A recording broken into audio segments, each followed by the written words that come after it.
Hi, I'm Heidi Stewart, Deputy Director for the Oregon Department of Corrections, and it's hard to believe it's been over a year now that Oregon had its first confirmed case of COVID-19.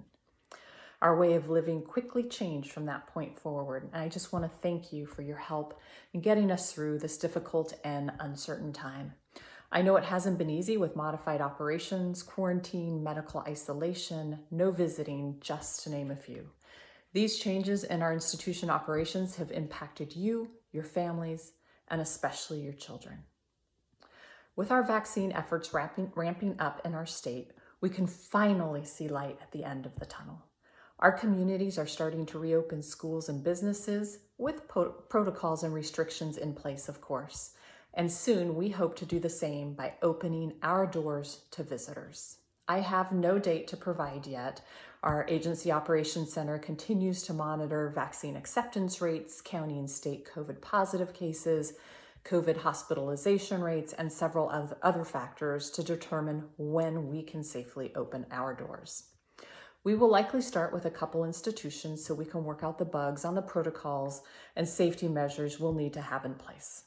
It is our hope we can do this within the next month or so and then expand to other institutions from there. As of March 4th, we've had 3,545 COVID positive AICs. We lost 42 AICs who tested COVID positive at the time of their death, and our hearts are with those who lost someone they love.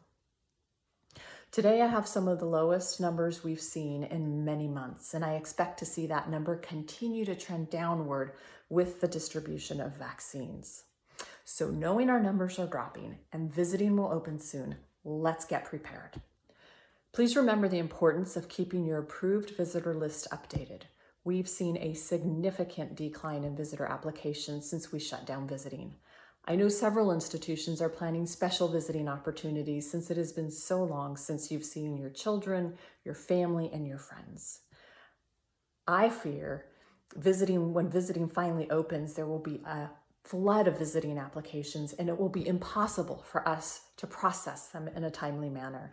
And this may cause you to miss out on visiting opportunities until your visiting applications are processed. So please be proactive and don't wait.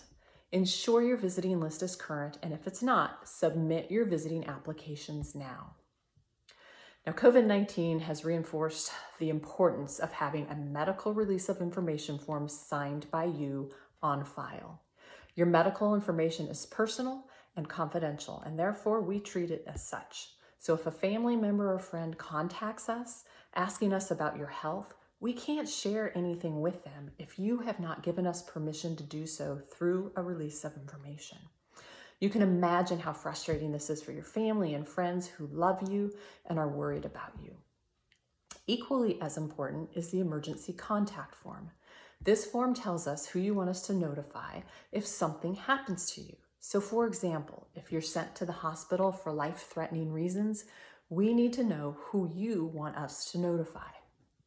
Please work with your institution counselor on updating your emergency contacts and work with your health services team at your institution on updating your release of information.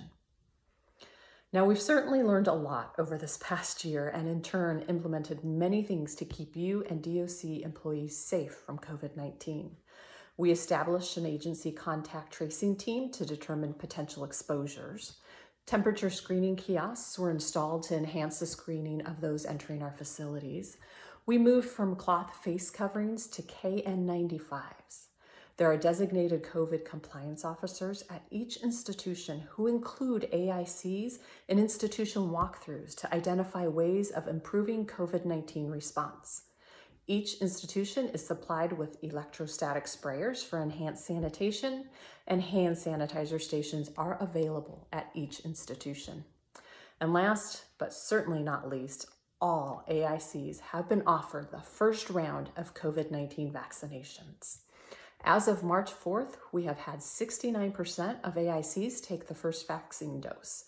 The vaccine is also offered to all new intakes at Coffee Creek. Now, if you decline the vaccine and now wish to receive the vaccine, or if you have questions regarding the vaccine, please reach out to the health services team in your institution. They are happy to help. Now let's talk about commutations.